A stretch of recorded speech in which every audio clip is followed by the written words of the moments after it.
I'm Stacey with Stacey's Organizing and Decorating for Life. I'm here to help you organize your thoughts and decorate your perspectives. Today our topic is going to be on waste not and want not. As we're looking into the holiday season coming here in 2020, we're going to be discussing a lot of that as we did last week. We started into the intro of discussing this, and so we're going to make, how do we consciously gift give in this year of 2020 and in this season. So if you like that is going to be the topic today, please hit the like and subscribe button below. But before we get started, let me remind you that I do have a webpage called staceyforlife.com. And on this webpage, there's a description of the services that I provide as a life coach.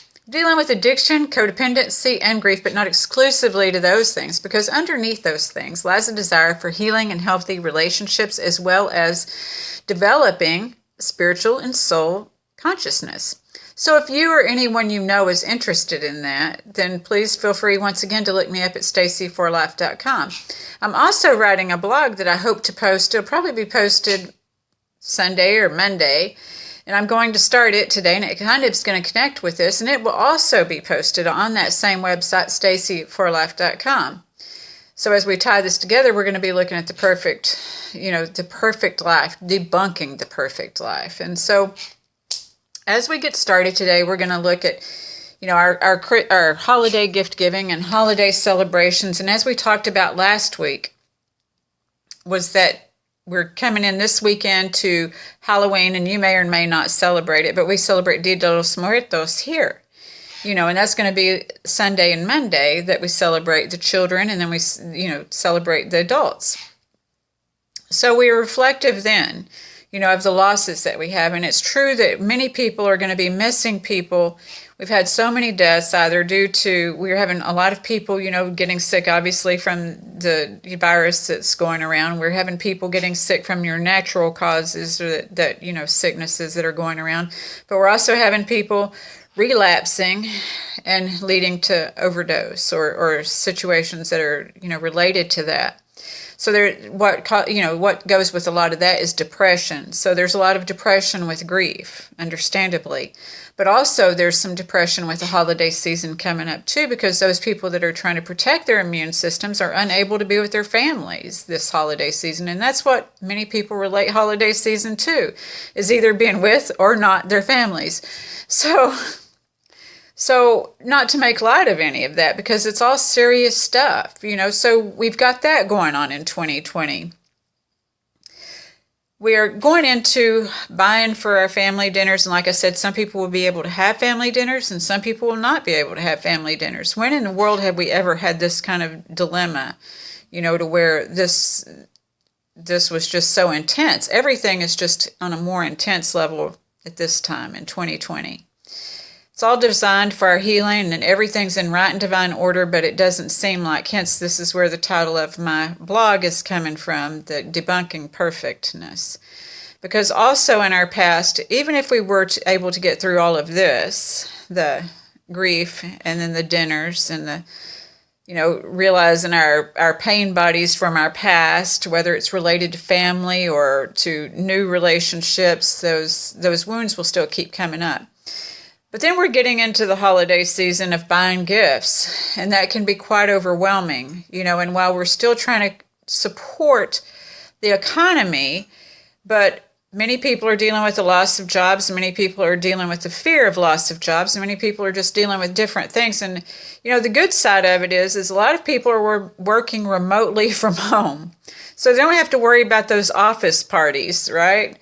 So we have an up and a downside, hence those polarities that I'm always talking about, but to these things. But I know for me in my past that I would just run out and buy a gift card for people. I didn't know what to get them. I didn't have to do that conscious thinking about what would people really like. What do I need to buy people? I could just go buy a gift card and they could buy whatever they want. And that's cool for people who can afford to do that still yet, because there are people that you may be buying a gift card for that need that gift card. I know when you're afraid that people are going to use their money, if you give them anything worth value or money, that they're going to use it on, drugs and stuff. And I guess they still could with a gift card, but I know that I've often given gift cards for that too.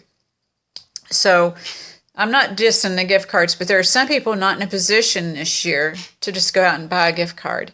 Hence this consciousness. And it's been really cool is that, this year I've been invited to some parties and I had to do some conscious thinking and not just go and buy a gift card, because there's a lot of birthdays that have come up. I'm getting to attend a birthday celebration this weekend, and just a lot of cool stuff coming up. So thankfully we can be in those things as long as we're social distanced, right?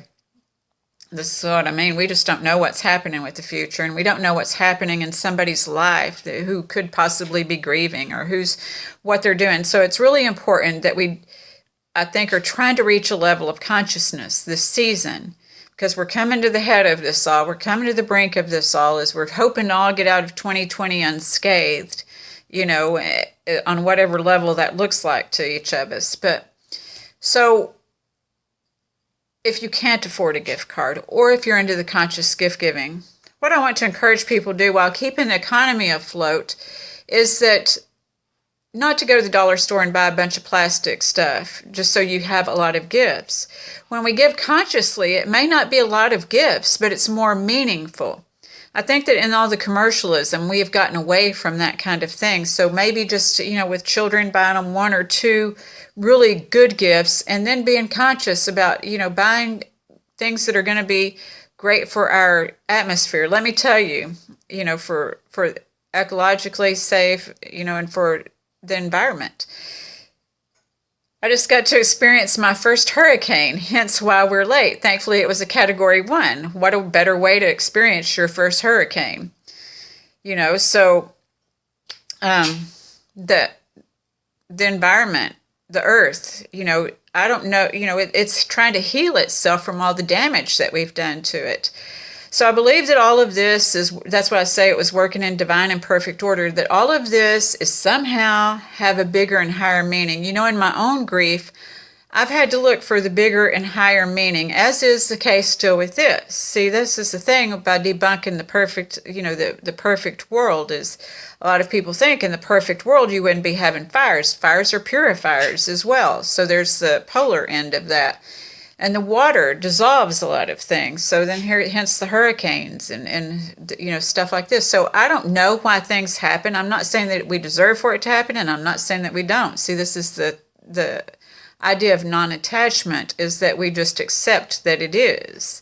If it's something that we cannot control and have the power over.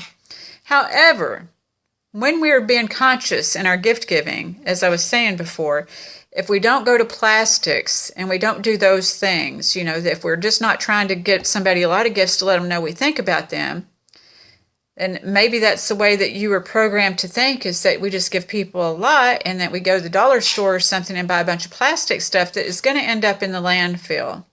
This is the problem, is that we need more trees. We need more environment. It's funny, I live in Cancun. When I fly into Cancun, I see a lot of jungle. It's good for our breath, because our breath and the plant atmosphere work hand in hand together. We feed off of each other. We get air from them and they get the, carbon from us. So we feed off of each other. So we're all connected. This is what I'm trying to get you to understand with conscious gift giving, is that with the parties that I've recently been invited to, I will take crystals. Now, not everybody's into crystals. Some people see crystals just as rocks, but I see them as part of the earth. So in conscious gift giving, if we give gifts that are going to dissolve back into the earth heartily and accepted, then that's a good thing. I gave a couple of statues that are wood to people. I don't know if they'll like them or not, but it comes from the heart. When I was thought-filled when I picked, these things out. So it's not about, we try to be perfect with what we're giving people, but meaningful gifts are stuff that we have that we're able to offer other people. It's just giving what we can. Sometimes we have things that we don't wear all the time, that we could possibly never wear. Some of us have closets that are overflowing, and there's people that would like that stuff in those closets that are overflowing, and they would happily accept those things at this day and time. Any time of the year you want to give those things are nice, but I always encourage people with that organizing and decorating, whether you're doing it physically or whether you're doing it internally, it's to purge things that no longer serve you, that no longer fit into your life, and that when we get rid of those things, we can allow more to come in. This is a perfect time of year to be giving what you don't need anymore. Whether you give it to the Salvation Army, which in turn has helped many of the people that I spoke of earlier with the drug addiction and drug habits, and they're going to be helping a lot more people, I think, these days. So if you can help the Salvation Army with whatever way that you can, they take donations, and again, that goes with recycling and furniture. I love to go to secondhand stores and things as this, especially if they benefit somebody else. And so, there's a lot of treasures out here to be found that you don't have to buy in the stores. I'm not saying to shut down the stores, because you're going to need food for these get-togethers. If you get to have a get-together, you're going to need food for those get-togethers. You're going to need other things, but we don't need to buy a bunch of plastic that's just going to end up at the landfill. That if we give thought-filled gifts, if you have 10 Christmas mugs from last year, the year before, and all of that, maybe you just want to get those rather than go buy new mugs. Get those and fill those with the hot chocolate and candy canes, which you can go to the store still yet to get. So I'm not saying to put out, any kind of, money situations for the economy. I'm just saying that we can be more thought-filled in our gift giving. Sometimes people are able to make and create stuff. My friend Stephanie, she does this to where she does this thing where she arranges pictures and then she sends them into somewhere, and then they put them on canvas. And so people have pictures that they can look at and hold, which is a true gift these days, because most of us say, you want to see my dog, and show the phone, or you want to see this and show the phone, which is really handy and cool. But at the same time, there's still some, something cool about being able to walk into a house and see somebody's picture collection up and see that part of the love of their life, that meaningful stuff, that you can touch and feel and everything that's not a part of virtual. It all works hand in hand. Virtual is good too. I'm not saying that, because it's really handy when we go to look at the clock and we look at our phone and, or we go to show a picture to somebody and we have it right here. We go to the phone to find our maps. I'm not dissing any of that. I'm just saying that this is an unlimited universe and we have unlimited creativity. And that gift giving this year should be something that that's going to extend beyond the trash pile, that's going to last. And even if it ends up in the trash pile, it's going to be biodegradable and do well. When I do these gift givings, because I don't know what the perfect gift will be, is oftentimes I put a few different things. If you can afford to do that, I'll put a few different things in there. I gave this person at the last birthday party I went to, I gave her a crystal. Then I gave her a t-shirt, and I gave her that wood statues. Like I said, all of those things are biodegradable. They're not unearth friendly, So I always try to buy earth friendly stuff. Somebody gifted me this here. Callie did. She just celebrated a birthday too. But this is a water bottle. And so we have the big water container here, the big liter container here, and then I fill this water bottle with that rather than having a bunch of little water bottles and grab and go like we used to. That's not serving our environment any. So if you can give somebody those water bottles, hopefully they will use it. And if you have the opportunity to do that for yourself, that's a good thing to do. That's going to help our environment. So I just want us to make decisions that are going to be more helpful for our environment, and to even get creative and realize what your own gifts are.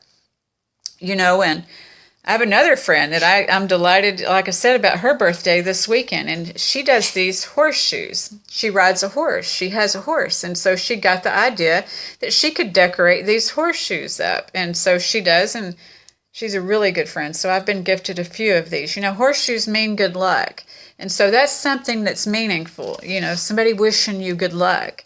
So it's these little things, that are a part of you. People know that I love crystals, so when I give people a crystal, they know that that's meaningful to me if I give you a crystal, because it means that I've put some energy into it and some thought into it and some love into it. If I like when I left from Texas, I printed out a bunch of these poems. This is my favorite poem. I have it tattooed on my arm even, Desiderata.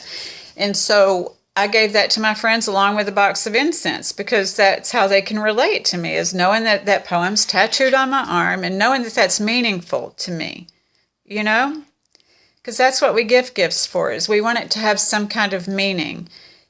It's nice when we can get somebody else the perfect gift, but sometimes it's these simple things, like a poem and a box of incense, the crystals, a piece of wood, something that means something to you. If somebody's admiring your jacket and you have plenty of jackets and this is just a jacket that you wear, and you've got a full closet, give somebody your jacket.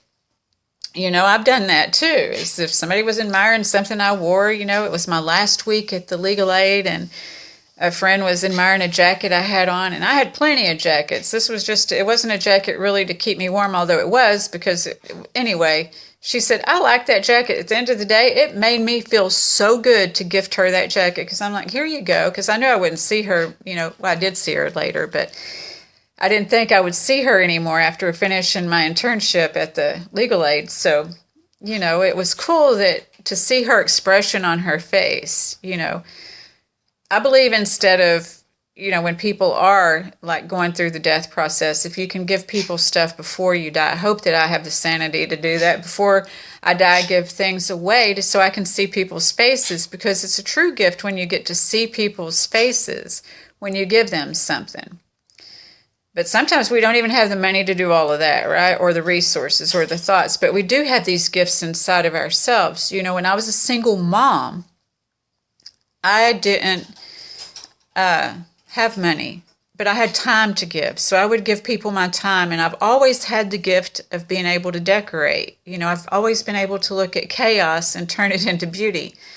Now, again, going back to the polarities, that is not always a good thing, see, because I did that in my codependency too, as I would see chaos and then decide that it was beautiful. And that's hence what I work on stuff with people on the inside, because I've had to do that work myself. So I can relate to people when they have a codependency issue or something like this, or finding the beauty in things. So now I've learned how to do that. See, when I do that now, I was thinking about that this morning. And when I do that now, it's like I do that through the process of healing. And when we healing something, we're going through a creative process we do this stuff with conviction and intention, so that we can have clarified service.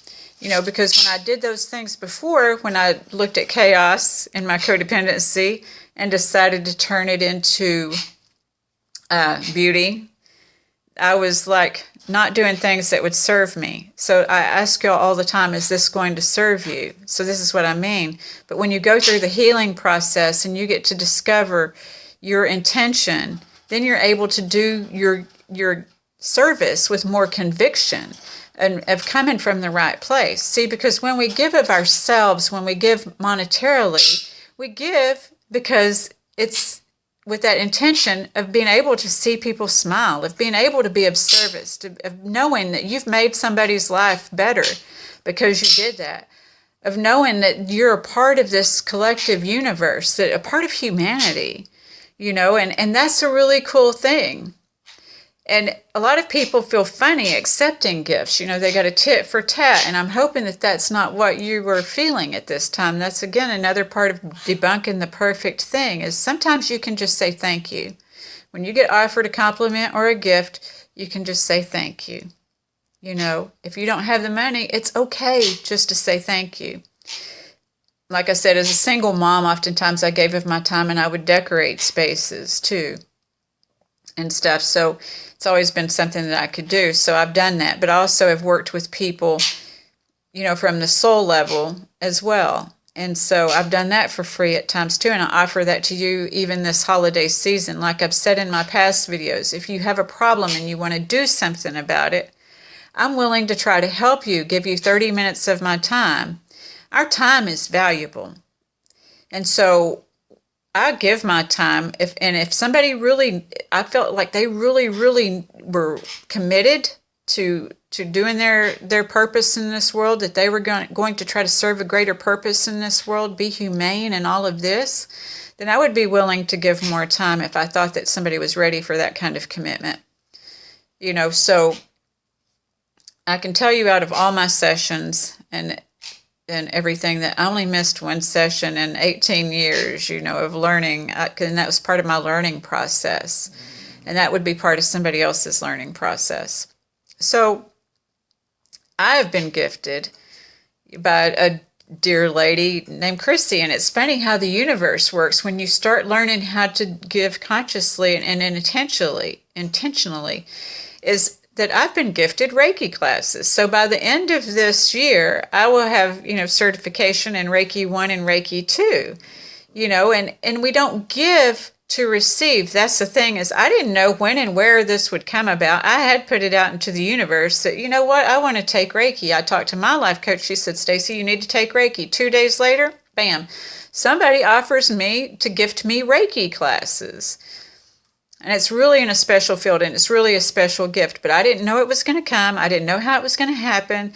I didn't give anybody anything so that I would receive that. See, this is just when we give with intention ourselves to help make somebody else's life better, then it happens to us too, because this person told me that she was grateful to gift this to me because she knows that I will pay it forward, that I will help other people. And that's what we do when we're given on a humane level. If we keep destroying the earth, the reason I brought the earth into this and everything else, because if we keep destroying the earth, we'll be forced to humanity. So we can start being humane and being connected with everything now, or we can try later when all hell's breaking loose.